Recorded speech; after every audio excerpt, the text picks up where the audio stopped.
Selamat pagi sobat muda, apa kabarnya? Semoga selalu sehat, luar biasa, fantastis, yes.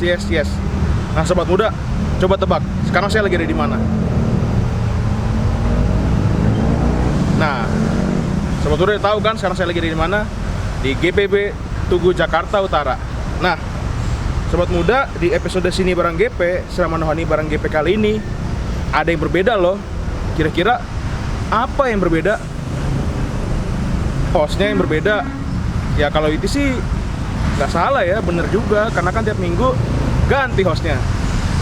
Campersnya yang beda. Bukan sobat muda. Di episode Sini Bareng GP kali ini ada yang berbeda, yaitu kita akan berbincang-bincang di gereja yang mempunyai sejarah yang banyak. Nah sobat muda, di episode kali ini kita akan membahasnya di gereja yang mempunyai nilai sejarah yang tinggi di salah satu tempat di Jakarta Utara, tepatnya di Gereja Tugu atau yang kita kenal dengan GPIB Tugu Jakarta Utara. Nah, mau tahu lebih banyak soal GPIB Tugu Jakarta Utara? Ikuti saya. Halo, selamat pagi sobat muda, kembali lagi di Sini Bareng GP, Siraman Rohani Bareng GP. Kali ini kita sudah bersama dengan narasumber yang merupakan pengurus dari Gereja GPIB Tugu Jakarta Utara. Perkenalkan, ada Bapak Martinus, selamat pagi Pak. Dan Ibu Erni, selamat pagi Ibu Erni. Nah, kita akan bertanya-tanya mengenai sejarah dan hal-hal menarik dari Gereja GPIB Tugu Jakarta Utara. Nah, Bapak Martinus, pertama kami ingin bertanya mengenai sejarah Gereja Tugu sebelum menjadi bagian dari GPIB Tugu Jakarta Utara. Ya, terima kasih. Gereja yang berdiri sekarang ini adalah gereja yang ketiga dibangun pada tahun 1748. Pendetanya adalah Johann Grismol, di mana gereja ini adalah pemberian dari Mr. Justus Pil. Dia adalah saudagar kaya dari Vinci. Dia memberikan lahan ini dan gedung gereja ini untuk ibadah. Sejarah mengenai ini ya. Saya sempat membaca ada kaitannya dengan Gereja Sion di Jakarta. Hubungannya apakah itu dari orang-orang Portugis yang dari Belanda, tahanan Belanda, atau seperti apa? Bisa dijelaskan? Ya, itu memang ada hubungan. Itu udah tahu dan Malaka sekarang yang di nama Malaysia itu. Nah, itu antara Portugis itu dikirim ke Batavia. Nah, Batavia itu dikirim kemari. Di sana dikirim dari gereja apa? John. Di sana hanya untuk kalangan atas. Kalau di sini hanya bawah, banyak budak-budak. Baik. Dari yang ketiga bangunan ketiga ini, apakah bentuknya masih ada yang sama dengan kondisi gereja pada saat sekarang ini? Ya, Ibu Yana. Bagaimana mengenai kondisi gereja yang tadi dibilang adalah bangunan yang ketiga, apakah kondisinya masih sama dengan kondisi gereja pada saat ini? Memang ada sama, dalamnya bangkunya yang stur itu yang kami buat yang stur, tapi hanya atasnya yang salah ketika cagar budaya merubah. Dan kami juga berusaha mungkin tahun depan akan dirubah seperti itu. Akan dirubah seperti semula tahun 2021 ya? Oke, Ibu Erni, berkaitan dengan tadi cagar budaya, bagaimana cerita unik di balik gereja ini akhirnya dijadikan cagar budaya yang setelah saya lihat tadi di tahun 1993 akhirnya gereja Tugu ini dijadikan cagar budaya. Ada cerita menarik? Ada cerita menariknya? Dulu kami gereja Sendering, terus kebetulan tahun 62 kami masuk GPIB. Tahun 70 kebetulan kedutaan Portugal datang.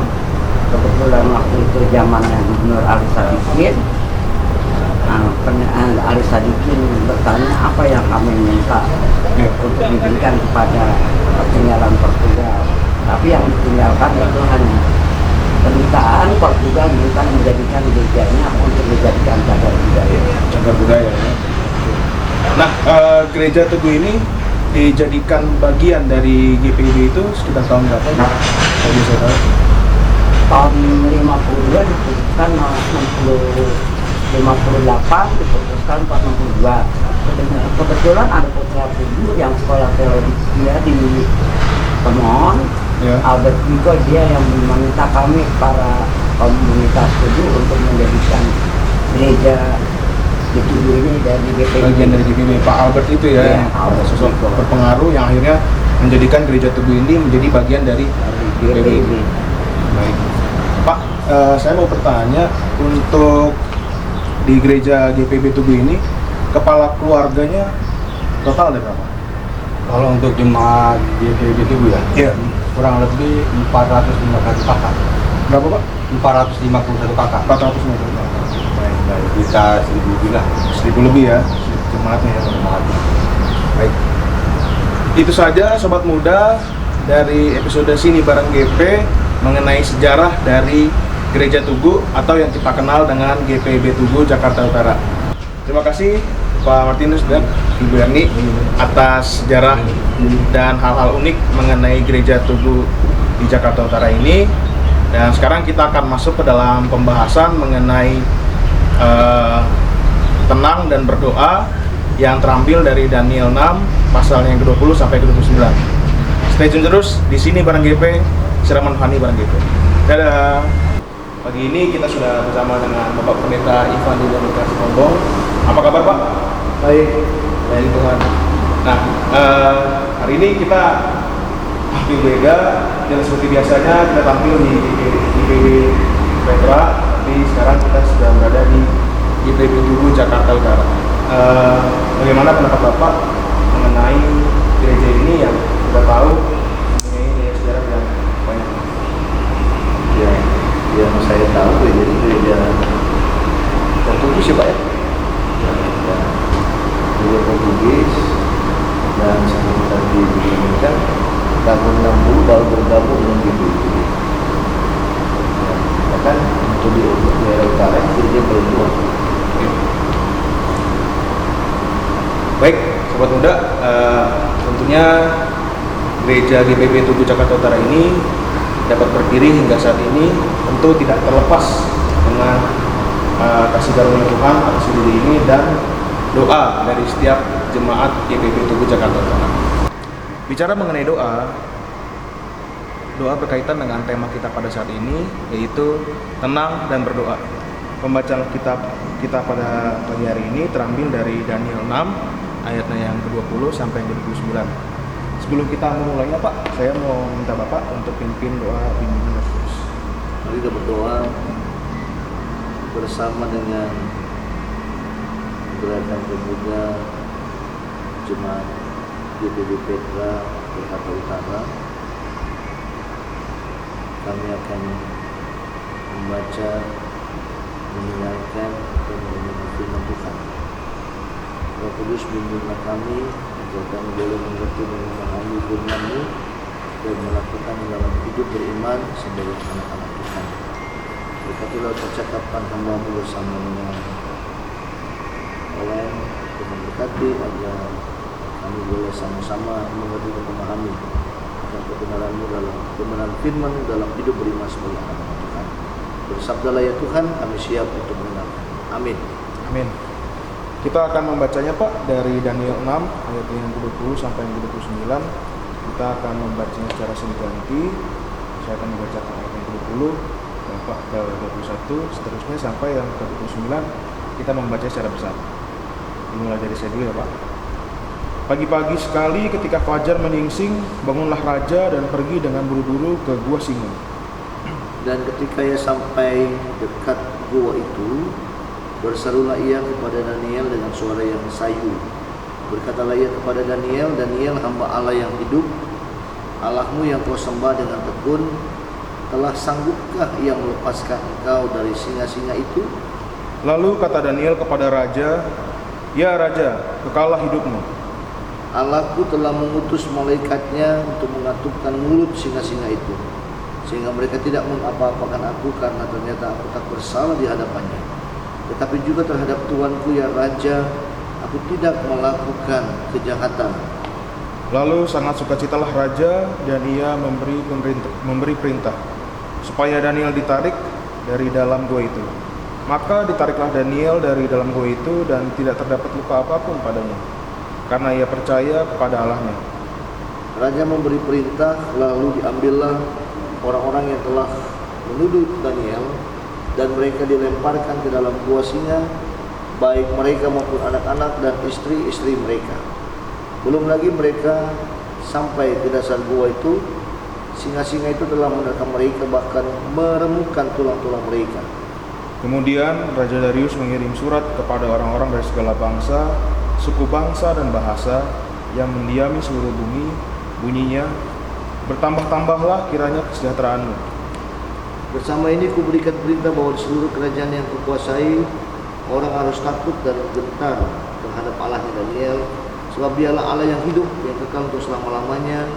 Pemerintahnya tidak akan binasa dan kekuasaannya tidak akan berakhir. Dia melepaskan dan menolong dan mengadakan tanda dan mujizat di langit dan di bumi. Dia yang telah melepaskan Daniel dari cengkraman singa-singa. Dan Daniel ini mempunyai kedudukan tinggi pada zaman pemerintahan Darius dan pada zaman pemerintahan Kores orang Persia itu. Sekian bacaan Alkitab kita pada hari ini.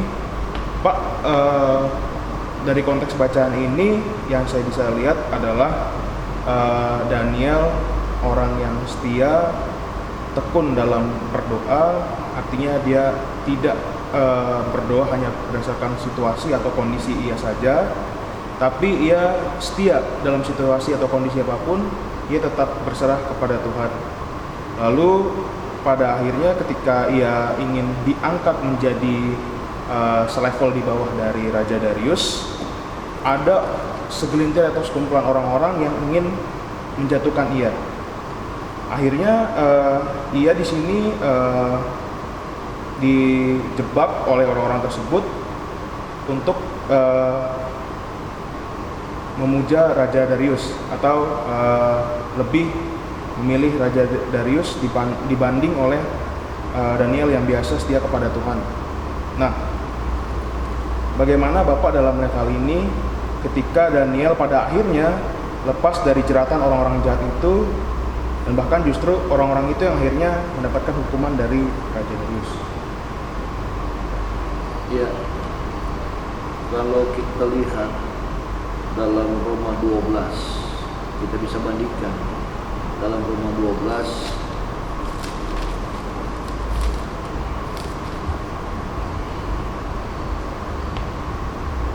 ayat yang ke-17 sampai 21. Roma 12 ayat 17 sampai 21. Baik, saya bacakan ya Pak. Ya. Janganlah membalas kejahatan dengan kejahatan. Lakukan apa yang baik bagi semua orang. Sedapat-dapatnya kalau hal itu bergantung padamu, hiduplah dalam perdamaian dengan semua orang. Saudara-saudaraku yang kekasih, janganlah kamu sendiri menuntut pembalasan, tetapi berilah tempat kepada murka Allah, sebab ada tertulis, pembalasan itu adalah hakku. Akulah yang akan menuntut pembalasan, firman Tuhan. Tetapi jika seterumu lapar, berilah dia makan. Jika ia haus, berilah dia minum. Dengan berbuat demikian, kamu menumpukan bara api di atas kepalanya. Janganlah kamu kalah terhadap kejahatan, tapi kalahkanlah kejahatan dengan kebaikan. Ya. Dalam artian bahwa sudah jelas firman Tuhan itu mau mengingatkan kita, mau mengatakan kepada kita bahwa kalau ada sesama kita yang berbuat jahat, melakukan yang tidak baik terhadap kita, itu sudah jelas katakan, ya kan? Seperti ayat perbandingan tadi dalam Roma 12 tadi, ayat 17 sampai 21 dikatakan apa? Janganlah membalas kejahatan dengan kejahatan. Nah, ini bukti yang telah dilakukan, ya.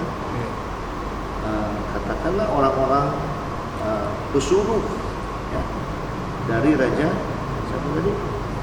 Darius tadi. Iya. Ya. Dalam Daniel 6 tadi, ya. Jadi orang-orang yang ada di kehidupannya itu mereka iri hati, Betul. ya kan? Iri hati dengan kondisi Daniel yang Kondisinya Daniel, betul. kenapa dia punya pangkat itu katakanlah orang nomor 2 Iya, hanya di bawah raja ya. di bawah raja. Iya. Nah, berarti ya kalau kita pahami berarti ya pasti iri hati orang itu. Iya, iri hati dengan kondisinya Nah, Daniel karena dia sampai percaya. dia bilang kalau kamu punya permasalahan yang harus kamu sampai ke pergumulan itu kepada siapa? Hanya kepada raja. Lalu percaya kepada siapa? Dewa. Iya. Ya, nah, tetapi Daniel tidak melakukan hal yang demikian. Dia tetap apa? Tetap taat dan setianya kepada siapa? Kepada Allahnya. Iya. Bahkan dia tidak mau menyembah Raja Darius. Iya. Oleh karena itu Raja Darius sempat bingung. Saya membuat peraturan, tapi saya juga tidak bisa membebaskan Daniel Ya. ketika itu karena peraturannya kan 30 hari ya Pak kalau Ya, tidak 30 salah. hari, betul, 30 hari untuk menyembah dia, tapi justru Daniel tidak melakukan itu, dia tetap setia kepada Allah. Akhirnya dengan jebakan itu berhasillah Daniel dimasukkan ke dalam gua singa. Tapi ya itu mujizat yang diberikan oleh Tuhan. Daniel tidak kenapa-napa sampai pada besok harinya. Dalam artian bahwa Allah itu tidak akan pernah membiarkan anak-anaknya diberlakukan yang tidak baik Tuh. terhadap orang-orang yang merancangkan yang namanya Kejahatan. kejahatan itu. Akhirnya Allah mengatukkan mulut siapa? Mulut singa. Mulut singa. Iya. Ya, ketika dikatukkan itu mulutnya, berarti singa itu kan diam aja, Iya. nggak berbuat apa-apa, aman kan ini. Aman dia semalaman. Sedangkan orang-orang yang jahat kepada dia Sebaliknya menerima itu ya. menerima hal yang demikian. Berkaitan dengan bacaan yang tadi di Roma itu Pak, jelas sih dengan apa yang dialami oleh Daniel. Ya. Biarkanlah murka Allah yang bekerja Iya, terhadap orang-orang bekerja. yang jahat kepada kita. Jadi Allah itu akan pakai orang lain untuk membalas kejahatan yang orang itu lakukan terhadap anaknya itu. Iya. Nah Pak, sedikit latar belakang dari Daniel ini Pak bisa diceritakan mengenai seperti saya tahu namanya adalah artinya adalah Allah adalah hakimku. Ya. Latar belakang Daniel ini sebelum dia masuk ke dalam gua singa dan dijebak oleh orang-orang yang iri terhadap dia, itu seperti apa latar belakangnya? Orang yang taat yang setia kepada Allah ya. Taat setia kepada Allah ya. Ya. Di kisah yang pasal 2 itu kan dia mengartikan mimpi yang Nebukadnezar. Nebukadnezar itu. Ya, intinya dia berapa kali dia mengalami pergumulan yang berat, tapi ya dia tetap setia sama Allah. Berarti Sama juga dengan kalian sebagai iya, anak pemuda. ya. Ketika kalian punya pergumulan dalam hidup, ya jangan lari ke dalam dunia. Tetap berserah kepada Allah. Serahkan diri sama Allah. Tidak bergantung kepada situasi atau kondisi kita. Iya. Artinya begini, hanya pada saat kita dalam kesusahan baru kita cari Tuhan. Betul. Tapi nggak seperti itu. Daniel bisa dijadikan contoh bahwa dalam situasi atau kondisi apapun doa adalah nafas hidup orang percaya. Betul. Jadi ketika ada permasalahan itu ya kita tenang aja seperti tema itu, tenang. Tenang dan Jadi ya jangan gegabah, jangan putus asa, jangan khawatir. Ketika ada pergumulan, ketika ada permasalahan hidup, yakin Tuhan tidak pernah meninggalkan kita. Nah, dari balik pergumulan ini kita mau diajar untuk apa? Untuk kita dewasa dalam iman. dewasa. Dalam arti apakah kita tetap setia kepada Allah atau sebaliknya meninggalkan Dia? Iya. Karena respon dari setiap orang dalam hal ketika kita diperbuat jahat, artinya orang lain berbuat jahat kepada kita, respon kita terkadang ada yang beragam, ada yang marah, ada yang kesal. Betul. Jarang maksudnya seperti Daniel ini, tapi sebagai orang percaya tentu kita harus bersikap seperti Daniel ini, artinya ketika kondisinya sudah terjepit atau bahkan sudah divonis hukuman mati dengan masuk dalam gua singa itu, tapi sampai detik akhir pun dia tetap berserah dan menyerahkan ininya kepada Tuhan. Betul. Nah Pak, kembali ke masa kini, mungkin banyak ya Pak orang beranggapan bahwa orang-orang yang menjebak Daniel itu dalam konteks masa kini adalah hal yang biasa. Artinya untuk mencapai sesuatu, untuk mencapai goalsnya dia akan menghalalkan segala cara. Ini saya ubah perspektifnya ya Pak, dalam arti perspektif dari sudut orang yang menjebak Daniel. Itu bagaimana Bapak melihat orang yang bersikap orang yang bersikap seperti itu di zaman sekarang, yang memandang hal itu biasa, artinya menghalalkan dalam tanda kutip segala cara untuk mencapai goals.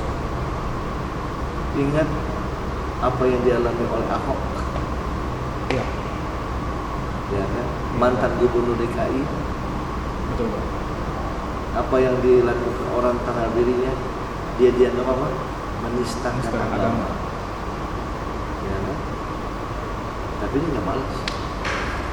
Iya. Ya. Dia tetap menjalani hukumannya. Ya. Dia hanya katakan apa? Dia nggak takut pada siapa-siapa, kecuali kepada siapa? Kepada Tuhan. Betul. Dia tidak membalas. Awalnya kan dia ketika dia diputuskan hukuman berapa tahun? 2 tahun ya? Iya, 2 tahun. Nah dia mau naik banding. Iya. Tapi ketika dia di dalam penjara, dia menyerahkan segala pergulanya kepada Tuhan, dan ya Tuhan menyatakan kesetiaannya kepada Ahok, tidak meninggalkan dia. Tuhan bersuara kepada dia supaya apa? Terima apa yang menjadi keputusan dari hakim. Iya. Ya kan? Dengan kondisi Dan- sulit ya. apapun, Allah tetap bersama dengan Ya, dia. dan yakin Allah tidak akan pernah meninggalkan dia. Nyata kan? Segala jabatan yang mungkin diperebutkan orang di luar sana, Iya. ya, Sampai menggunakan politik sampai identitas. ya. Banyak yang tidak murni.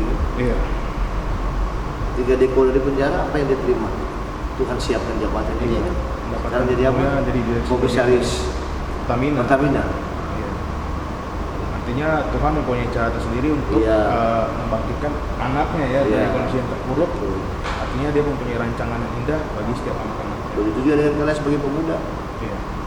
Jadi nggak usah takut, nggak usah getar dalam menghadapi, apalagi dalam situasi pandemi 19 ini kan. COVID-19 ya. Jadi jangan bilang, aduh, malas deh gua disuruh kerja di rumah. Ya nikmati aja hidup ini kan. Iya. Tuhan nggak pernah tinggalkan kita kok. Dalam situasi Mau kerja di terpuruk. kantor, mau kerja di rumah, ya suka cita aja. Iya. Yang penting kita melakukan apa yang menjadi tanggung jawab kita. Betul Pak.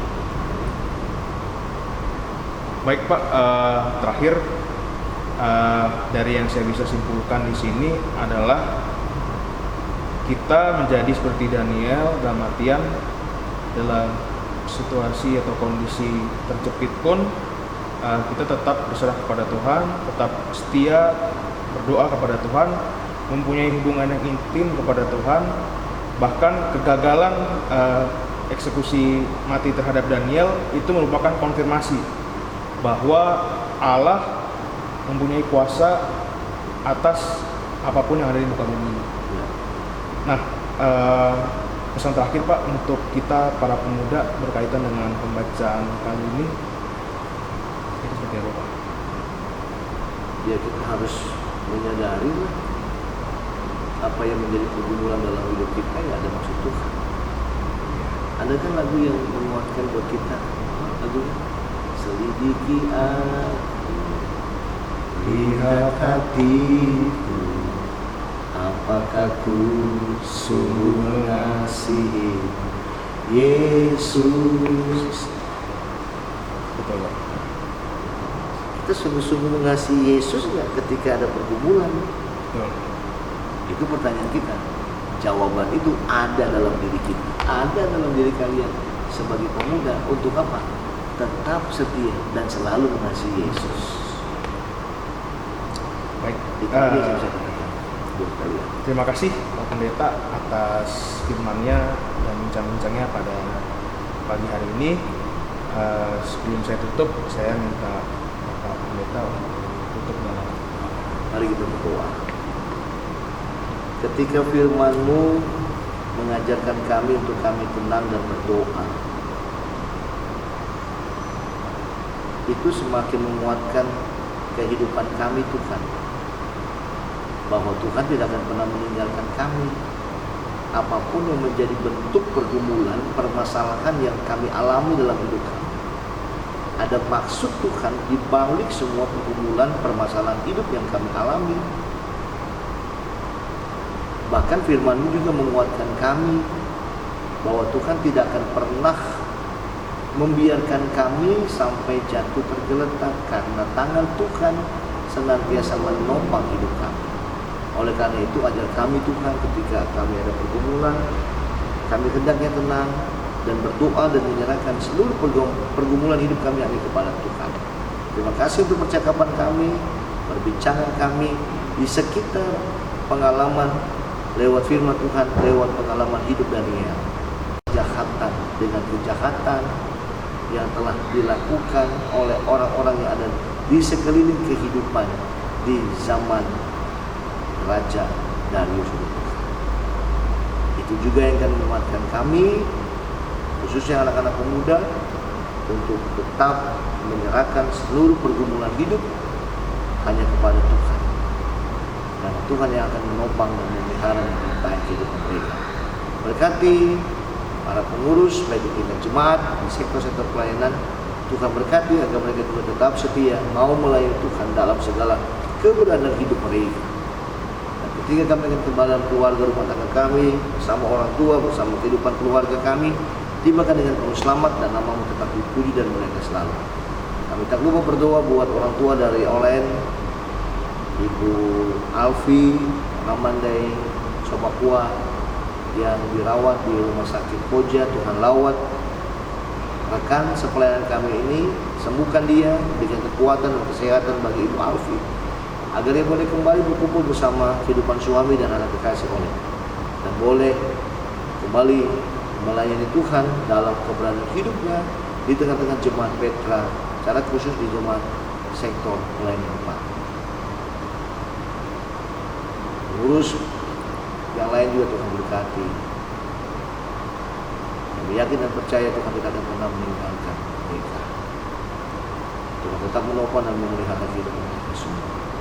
Terima kasih Bapak, juga pelaksana harian Majelis Jemaat GBB Tugu yang juga boleh memberikan waktu dan tempat buat kami untuk kami melakukan rekaman siraman rohani bersama dengan GPI. Tuhan berkati dalam kehidupan rumah tangga, pekerjaan dan pelayanan mereka. Kasih Tuhan juga tetap menuntun dan menyertai mereka. Ini doa kami, dalam nama Yesus kami berdoa. Mengucap syukur kepada-Mu. Amin. Ya. Rekan-rekan, episode Sini Bareng GP, Siraman Rohani Bareng GP pada kali ini telah selesai. Kiranya banyak berkat yang teman-teman dapatkan atas episode kali ini. Sampai jumpa. Sudah nonton kan keseruan di Sini Bareng GP, Siraman Rohani Bareng GP pada kali ini? Nah, pasti banyak pelajaran yang sobat muda bisa ambil. Jangan lupa like, komen, dan share agar semakin banyak yang diberkati dengan episode kali ini. Penasaran dengan episode berikutnya? Jangan lupa subscribe dan klik loncengnya. Sampai jumpa.